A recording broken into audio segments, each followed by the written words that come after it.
인생은 뭐 그렇습니다만은, 그러나 지난 날들 돌이켜보면 이렇게까지 될 것이라고는 아무도 상상하지 못했을 것입니다. 코로나19가 이렇게 오래 갈 것이라고.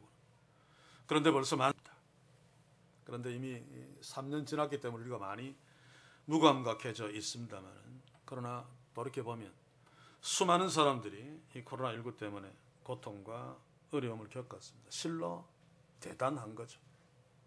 어떤 이들은 생각지도 못하게 코로나19로 가족을 잃었고, 또 직장을 잃었고, 사업장을 잃었고, 또 건강마저 잃어버린 지체들이 있습니다.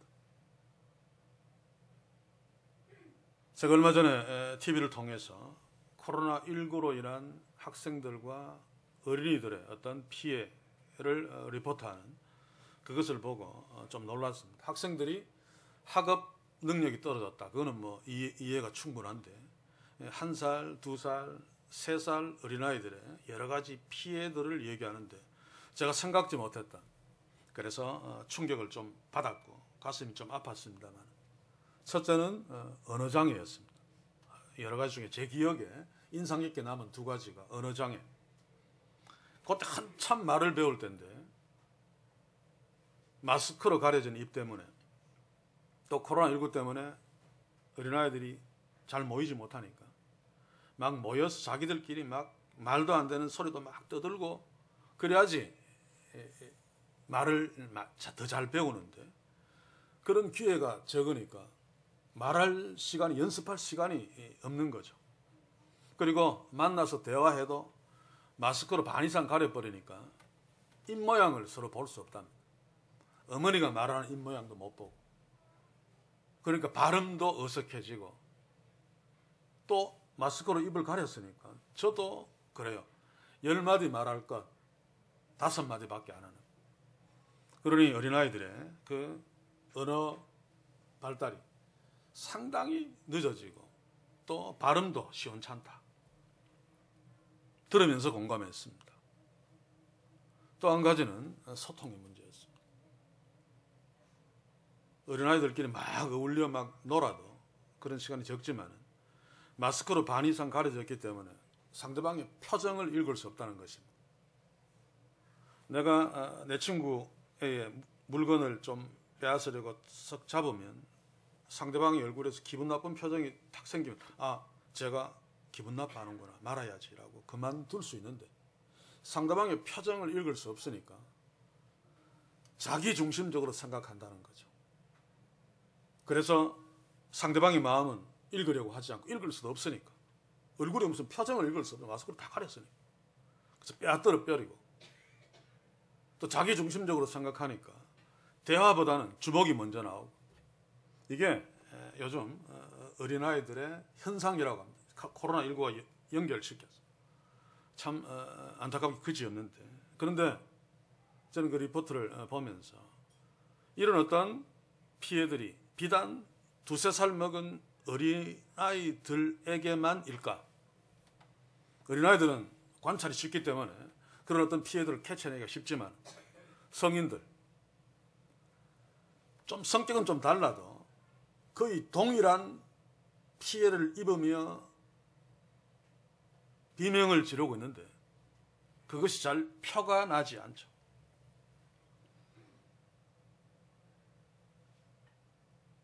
지난 3년 동안 어린아이들뿐만 아니라 학생들, 또 우리 성인들, 내가 비록 느끼지 못한다 할지라도 상당한 영적, 또 마음, 육체적으로 데미지를 입었다는 사실을 우리가 한번 기억해 볼 필요가 있습니다.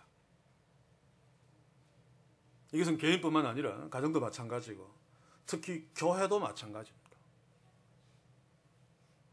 제가 어느 신문 뉴스에서 코로나 이전에는 1년에 대한민국에 교회가 5,000개가 새로 생기고 5,000개가 문을 닫는다.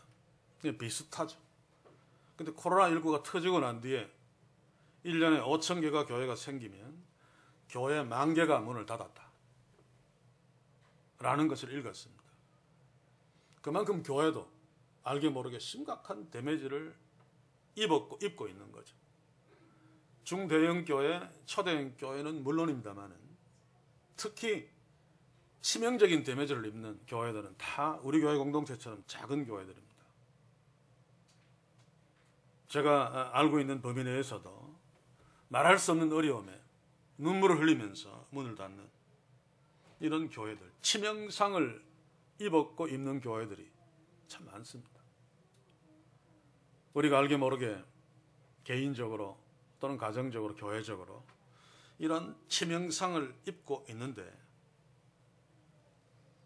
이런 상황에서 회복되어져야만 인간답게 살 수 있고 교회답게 교회될 수 있습니다. 사실. 그런데 여러 가지 방법들이 있겠지만 궁극적으로는 하나님의 도우심밖에 없습니다. 그래서 오늘 저는 이 성탄절 메시지를 이사야 7장 14절로 잡았습니다만 예전과 다르게 성탄절은 이런 의미가 있는데 왜 우리들은 교회들은 전혀 생뚱맞게 다른 쪽으로 헛짓을 하느냐 라고 하는데 항상 초점을 맞추었습니다. 성탄절의 참 의미. 오늘은 우리의 어려운 상황에 초점을 맞추고 오늘 이 7장 14절을 주목하면서 적용시키려고 합니다. 오늘 이 말씀을 통해서 위로와 힘을 얻을 수 있기를 소원하면서 이제 본문 14절을 봅시다. 함께. 그러므로 주께서 친히 징조로 너희에게 주실 것이라. 보라, 처녀가 잉태하여 아들을 낳을 것이요 이는 그 이름을 임마누엘을 하리라. 하나님이 이사야를 통해서 말씀하신 것 요약하면 처녀가 잉태하여 아들을 낳을 것이다. 그 낳은 아들의 이름은 임마누엘이다. 그렇게 말씀했습니다. 자, 그런데 오늘 이 본문의 배경을 우리가 먼저 살필 필요가 있겠죠. 오늘 이 말씀의 배경은 BC 735년입니다. 아하스 왕 때. 이때 북이스라엘 베가 왕과 아람 나라 르신이라고 하는 왕이 서로 연합해서 남유다 저거 먹자라고 하고 있는 상황입니다. 자, 그런데 BC 735년은 예수님이 이 땅에 오시기 735년 여년 전이죠. 우리는 이 말씀을 예수님의 탄생과 연결시킵니다. 메시아 예언으로 이해합니다. 그렇다면 이 7장 14절이 말된 것은 BC 735년이고 이 말씀이 성취된 때는 735년이 이상이 지난 베들레헴 구유인데 이 말씀이 처음 전해진 것은 남유다 왕 아하스에게 전해졌습니다. 지금 나라가 풍전등화의 위기에 있는 북이스라엘하고 1대1로 싸워도 택도 없습니다. 당시의 남유다는. 그런데 더 막강한 아람하고 연합군을 이루어서 쳐내려온다. 그러면 100% 깨지는 거죠. 그런데도 아하스 왕은 하나님 나라의 왕이었음에도 불구하고 하나님께 어쨌으면 좋겠습니까? 살려주십시오라고 하는 기도를 전혀 하지 않습니다. 그러면 어떤 놈인가 하면 역대하 28장 1절에 4절을 보면 나와 있는데 아하스가 위에 나아갈 때에 나이 20세라 예루살렘에서 16년을 치리하였으나 그 조상 다윗과 같지 아니하여 여호와 보시기에 정직히 행치 아니하고 이스라엘 여러 왕의 길로, 이 이스라엘은 북이스라엘을 말합니다. 우상 숭배하고 개판치는 그 북이스라엘 여러 왕의 길로 행하여 바알의 우상을 부어 만들고 또 흰놈의 아들 골짜기에서 분양하고, 여기서 분양한다는 것은 어린 아들들을 잡아서 분양한다는 뜻입니다. 여호와께서 이스라엘 자손 앞에서 쫓아내신 이방 사람의 가증한 일을 본받아 그 자녀를 불사르고 뒤에 나와 있네요. 이런 짓들을 아하스 왕이 했습니다. 그의 이런 짓들을 하는 아하스 왕답게 지금 나라가 풍전등화 위기에 처해 있는데도 하나님께 전혀 기도하고 있지 않습니다. 그냥 막 큰일 났다 라고만 하고 있습니다. 이사야 7장 2절을 한번 봅시다. 혹이 다윗 집에 고하여 가로되 아람이 에브라임과 동맹하였다 하였으므로 왕의 마음과 아하스 왕입니다. 그 백성의 마음이 삼림이 바람이 흔들림 같이 흔들렸더라. 어쩔 줄 몰라 하면서 혼비백산했다는 말입니다. 왜냐하면 붙으면 100% 깨지니까. 살아남을 확률은 0%이기 때문에 걱정할 일밖에 없습니다.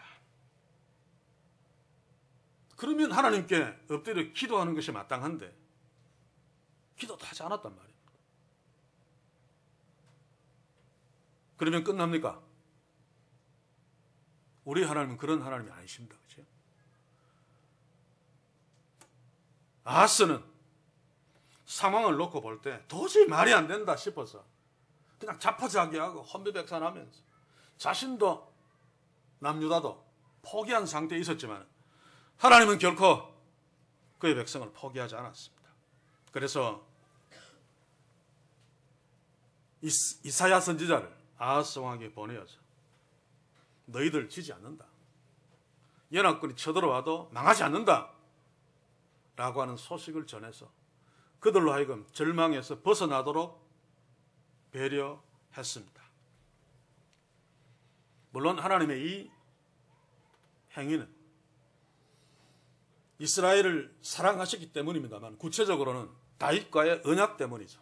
하나님은 다윗에게 네 위가 영원하리라 그러는데 다윗의 후손인 아하스 왕이 신앙이었고 맨날 우상 숭배하고 개판 쳤다고 해서 그 두 연합군이 쳐들어 내려올 때 그냥 둬버리면 남유다가 무너지면 다윗의 위도 끝나고 그러면 다윗의 후손으로 오실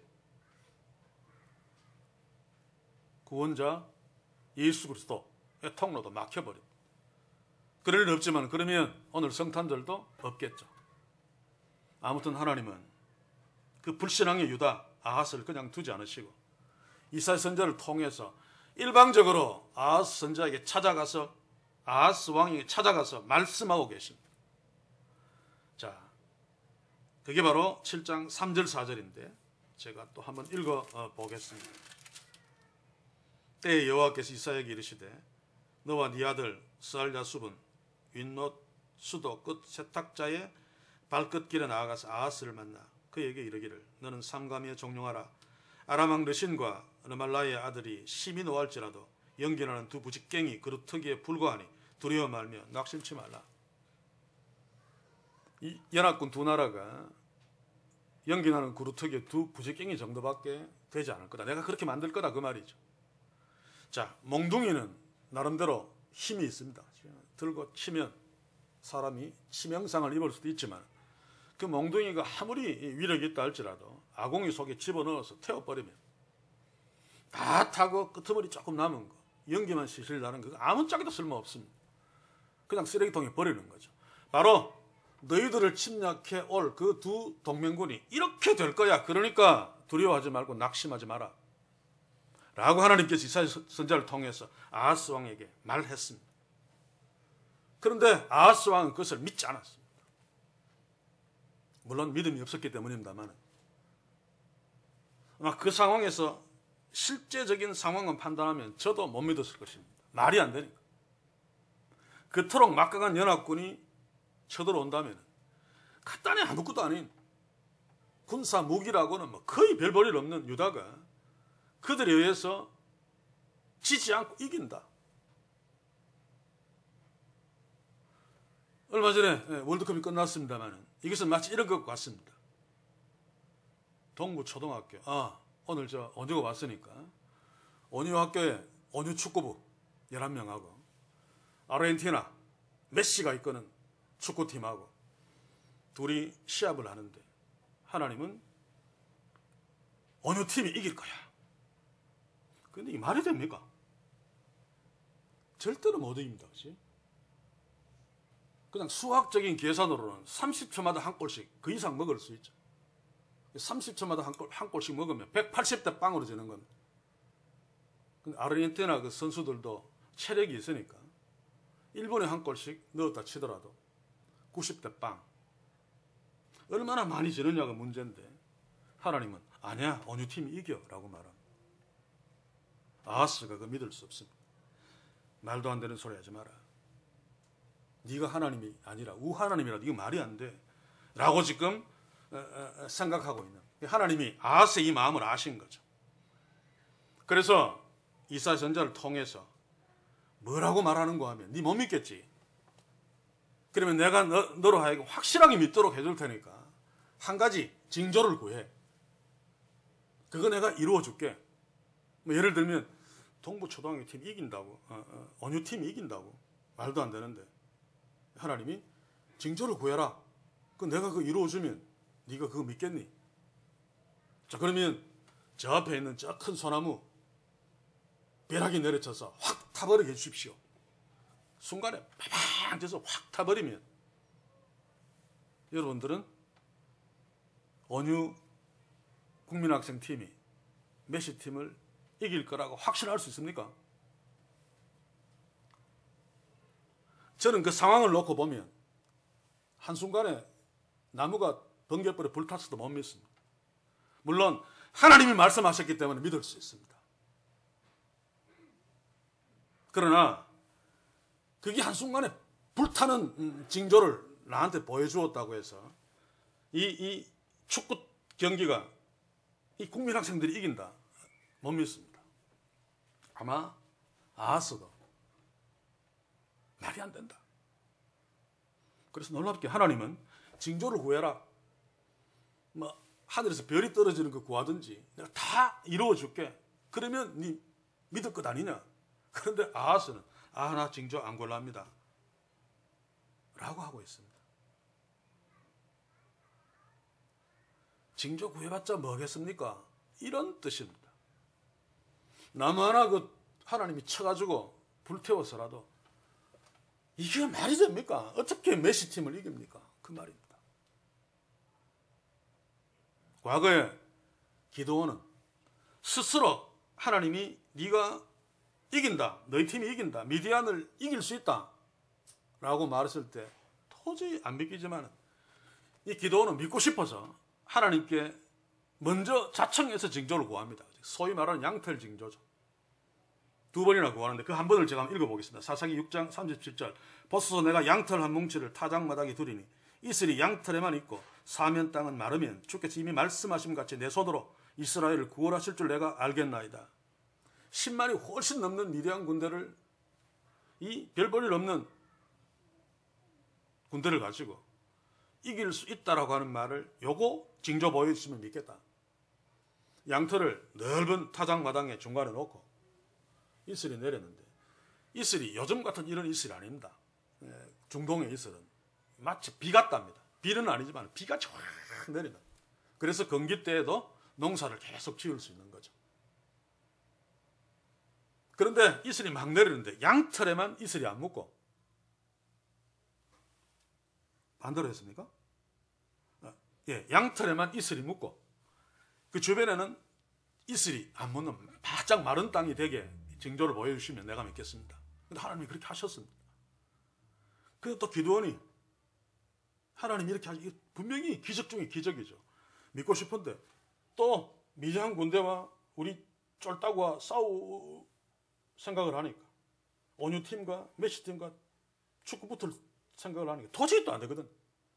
하나님 죄송합니다만 한 번 더 징조를 주십시오. 이번에는 이슬이 막 내리는데 양털만 바짝 말라있고 나머지 땅에는 이슬이 내리면 내가 믿겠습니다. 하나님 또 해주셨습니다.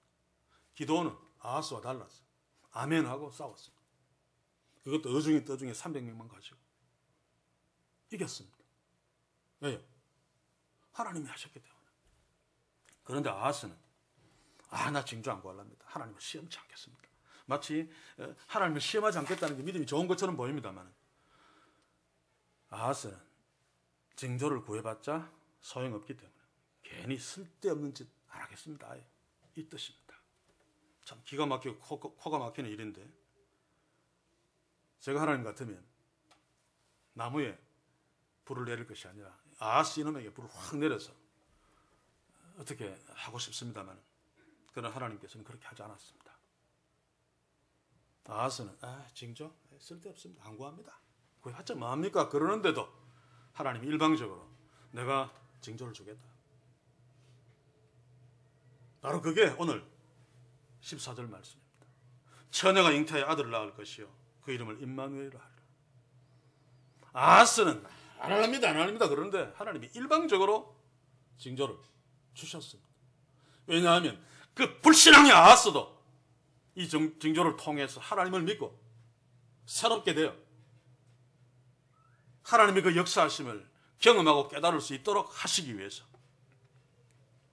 자, 그런데 하나님께서 이 징조를 아하스와 유다에게 주신 이유는 하나님은 얼마든지 두 연합군과 싸워서 너희들이 이기게 할 수 있어라고 하는 것을 증명하기 위해서죠. 임마누엘은 우리가 다 잘 압니다. 임은 영어로 with, 함께. 마누는 그대로 번역할 수는 없습니다만 어떻게 설명하기가 뭐하니까 마누는 우리, 위. 엘은 잘 알죠. 그죠? 하나님이 우리와 함께라는 뜻인데, 그러니까 하나님 우리와 함께 하신다라고 하면 되겠죠. 임마누엘 하리라. 처녀가 잉태하여 아들을 낳을 것이다. 이게 이 하나님의 메시지가 뭔가 하면 네가 도저히 이길 수 없다고 생각하기 때문에 징조도 안 구하는데 아니야 너희들이 이겨 라고 하는 말입니다. 아하스는 우리는 절대로 이길 수 없어요. 그래서 징조가 무슨 소용이 있습니까? 라고 하는데 아니야 너희들이 이겨. 처녀가 잉태하여 아들을 낳을 것이야. 그 이름이 임마누엘 할 거야. 내가 그렇게 할 거야. 라고 지금 하나님께서 아하스에게 말하고 있습니다. 그런데 여기서 잠시 성경 공부 하나 합시다.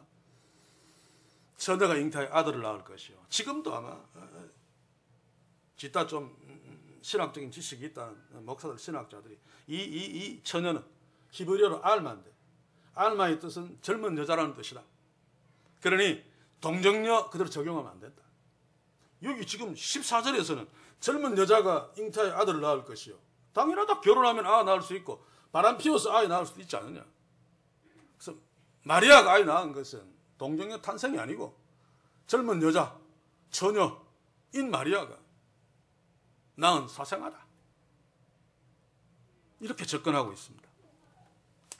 자, 그런데 이것은 정말 유치하고 무식한 소리죠. 물론 알마는 젊은 여자, 처녀라는 뜻입니다. 이 뜻은 결혼하지 않은 여자를 통칭해서 부르는 소리입니다. 알마. 자, 그런데 조금 전에 소개했던 해석이 19세기부터 나왔던 건데 19세기, 20세기, 21세기의 시각으로 잘못 해석한 거죠.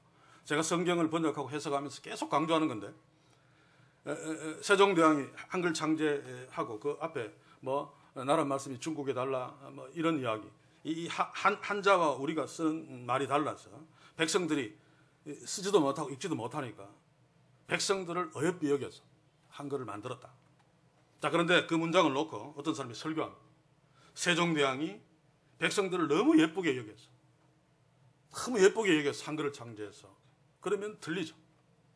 우리는 예쁘다가 프리티입니다만 세종대왕 당시에 예쁘다는 불쌍하다는 뜻입니다. 똑같습니다. 20세기 상태에서 처녀, 젊은 여자 이러면 뭡니까? 동정녀가 상당히 없죠. 그래서 그렇게 이해할지 모르겠습니다만 이 말이 전해진 BC 735년 고대 근동에서 그 동정녀, 수처녀라는 용어가 없습니다. 그냥 처녀, 젊은 여자, 결혼하지 않은 여자 그러면 남자를 모르는 여자를 말합니다. 그 시대 고대 사회, 지금은 아니라 할지라. 근데 지금 이해로 야 이거 알마, 이거 젊은 여자니까 마리아는 동정녀가 아니야 라고 바보 같은 해석을 한 거죠. 자, 하나님이 아하스에게 처녀가 잉태하여 아들을 낳을 것이다 라고 하는 징조를, 놀라운 징조를 주셨는데 젊은 여자가 바람피해서 사생아를 낳을 것이다 라고 하는 말을 했겠습니까? 남자를 알지 못하는 처녀가 아들을 잉태하고 낳을 거다. 이게 표적이고 징조고 기적이죠. 이거 내가 행할 테니까 너 겁내지 마. 너희들 연합군 이길 거야. 라고 주시는 징조입니다. 그렇죠? 하나님은 동정녀 탄생의 징조를 아하스에게 말씀하시므로 말도 안 되는 오지 축구팀과 메시 축구팀이 붙어서 절대로 이길 수 없어 라고 하는 것 아니야. 너희들은 반드시 이겨. 내가 지금 이 징조로 네가 믿게 하겠다 라고 말하는 것입니다. 달리 이야기하면 국민학교 축구팀이 메시팀을 이기는 것이 더 불가능하냐? 남자를 전혀 알지 못하는 동정녀가 아들을 낳는 것이 더 불가능하냐? 둘 다 말도 안 되지만은 동정녀가 아들을 낳는 것은 아예 불가능합니다. 그러나 국민학교 팀이 메시팀을 이기는 것은 아예 불가능하지는 않습니다. 어떤 상황이 되어서 그 11명의 그 세계적인 선수들이 순간적으로 막 복통이 와서 다 엎드려서 빌빌거리면 국민학생 팀이라도 얼마든지 이길 수 있죠. 얼마든지라는 표현이 조금 지나칩니다만 어쨌든 하나님께서는 동정녀가 아들을 낳는 게 힘드니 너희들이 연합군을 이기는 것이 힘드니 이거잖아 이거. 내가 이거 하겠다는데 이 징조 보고 내가 이거 하겠다는데 왜 이거 못 믿니? 라고 지금 아하스에게 충동하는 것입니다. 믿어라 라고 하는 거죠. 사랑하는 성도 여러분, 이 동정녀 탄생은 궁극적으로 하나님께서 오늘 우리가 서 있는 이 날에 날짜는 정확하지 않지만 베들레헴 구유에서 성취시켰습니다. 마태복음 1장 21절 23절 아들을 낳으리 이름을 예수라 하라. 이는 그가 자기 백성을 저희 죄에서 구원할 자시 하니라. 이 모든 일 쭉 그리고 23절에 이사야서 7장 14절을 천사가 그대로 이야기하죠. 그리고 2장 1절에서 헤로드 왕 때에 예수께서 유대 베들레헴에서 나심에 하나님이 동정녀 탄생 징조를 그대로 이루셨습니다. 베들레헴에 나신 아기에서 하나님의 아들이심으로 임마누엘을 또 동일하게 성취되어졌죠. 물론 우리는 여기에서 가장 중요한 의미는 하나님이 인간이 되셨다. 말도 안 되는 그 일이 이루어졌죠. 그 거룩하신 하나님이 우리 사이에서 우리와 함께 계신다. 그 말도 안 되는 일이 이루어졌습니다. 하나님이 말씀하신 대로. 그리고 또 다른 쪽에서 또 말하지만 더 말도 안 되는 것이 그 하나님이신 아들이 우리를 살리려고 골고다 언덕에서 죽으셨다. 말이 안 되지만 일어났습니다.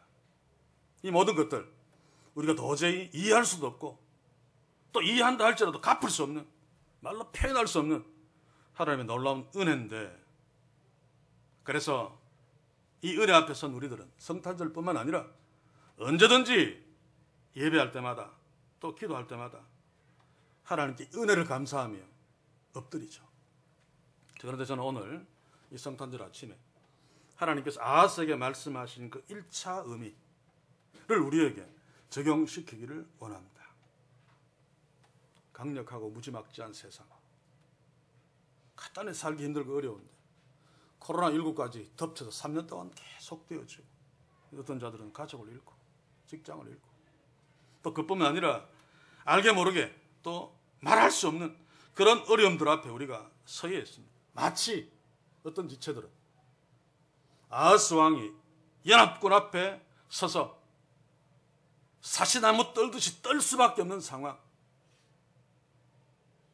국민학교 이 축구팀이 메시팀과 붙어야 되는데 지면 죽는데 안 싸울 수도 없는데 싸워봤자 아무리 적게 져도 90대 빵으로 질 수밖에 없는, 우리끼리 숨어서 경기한다면 덜 그럴 텐데 90대 빵으로 지는 건 여러 사람들이 보는 앞에서 이런 상황들 앞에 처해 있는 지체들이 참 많습니다. 그렇지는 않다 할지라도 적어도 100% 1대 빵으로는 질 수밖에 없는 그런 삶의 처지 앞에 서 있는 우리들.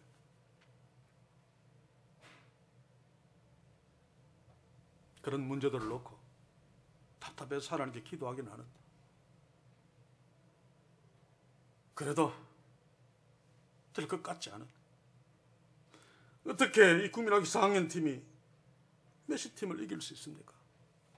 내가 어떻게 이것을 할 수 있습니까? 하나님 해주십시오 라고 하면서도 안 되겠구나, 이런 문제들을 안고 있는 분들이 있죠. 저에게도 몇 가지 그런 문제들을 갖고 있습니다. 기도하지만은 어떻게 이길 수 있어? 말이 안 돼. 또 기도하고 또 안 돼. 안 되니까 안 되니까.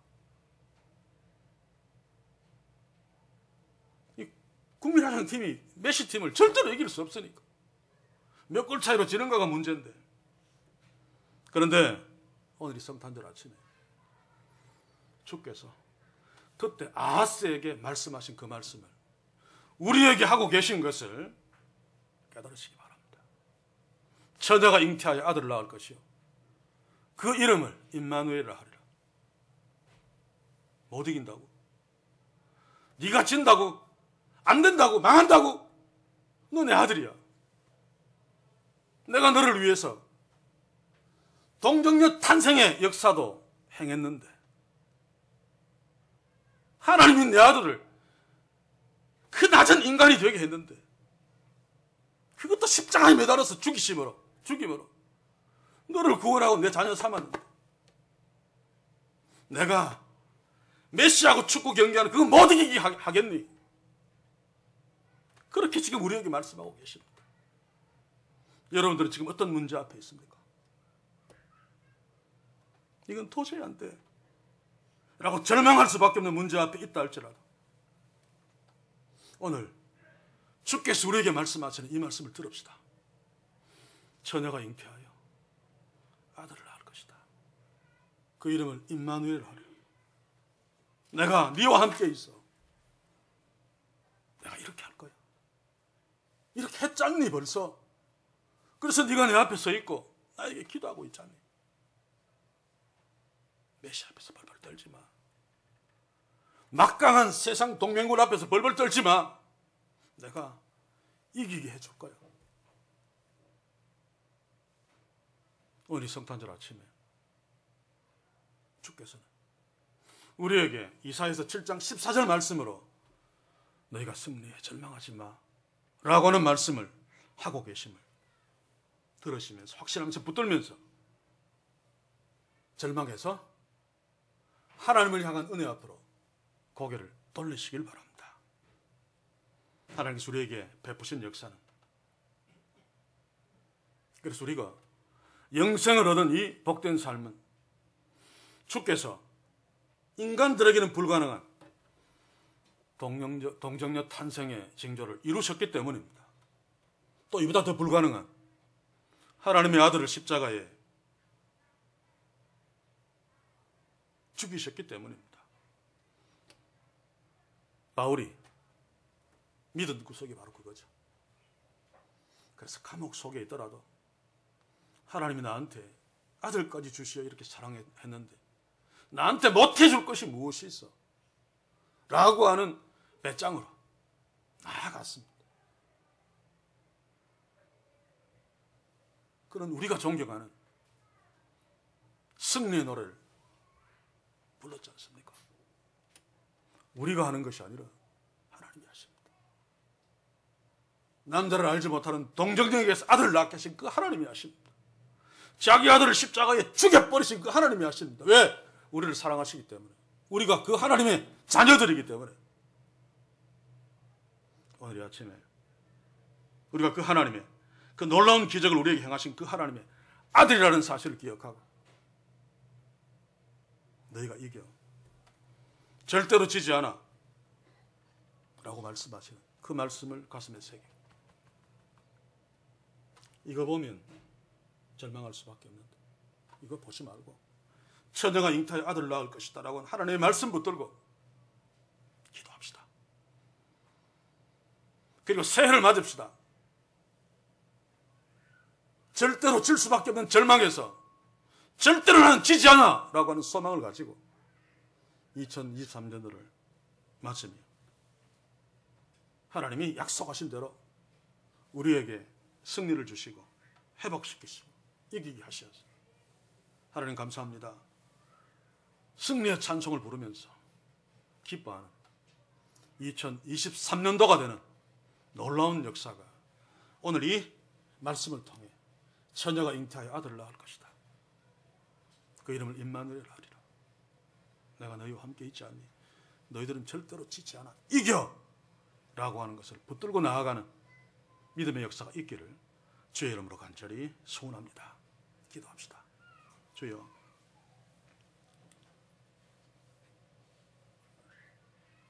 우리의 연약함을 돌아보소서.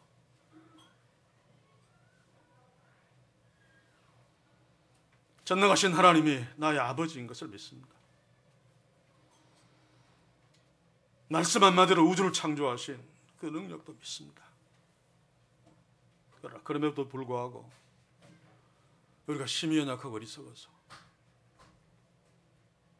눈앞에 보이는 것만 자꾸 보게 됩니다. 어떻게 나 같은 국민학교 축구팀이 메시 축구팀을 이길 수 있는가? 절대로 이길 수 없다는 생각만 가득하여 한숨밖에 나오지 않을 때가 있습니다. 이거 붙들고 죽게 기도하나? 아멘하고 돌아서면 또 가슴이 답답합니다. 주여, 오늘 이 시간 주께서 우리에게 주신 말씀, 처녀가 잉태하여 아들을 낳을 것이다. 내가 너희와 함께한다. 임마누엘. 이것 보고 붙들고 하나님이 나의 문제를 풀어주실 것이라는 믿음으로 세계 앞에 서게 우리에게 믿음을 더하소서. 담대케 하소서. 하나님만 바라보게 하소서. 그 약속 붙들고 바울처럼 나아가게 하소서. 그러므로 주께서 다윗에게 주셨던 그 승리의 잔 우리가 높이 들고 하나님께 찬양하며 기뻐하며 감사하며 새해를 맞고 새해를 걸어갈 수 있게 주여 축복해 주시옵소서. 예수님의 이름으로 기도하옵나이다. 아멘.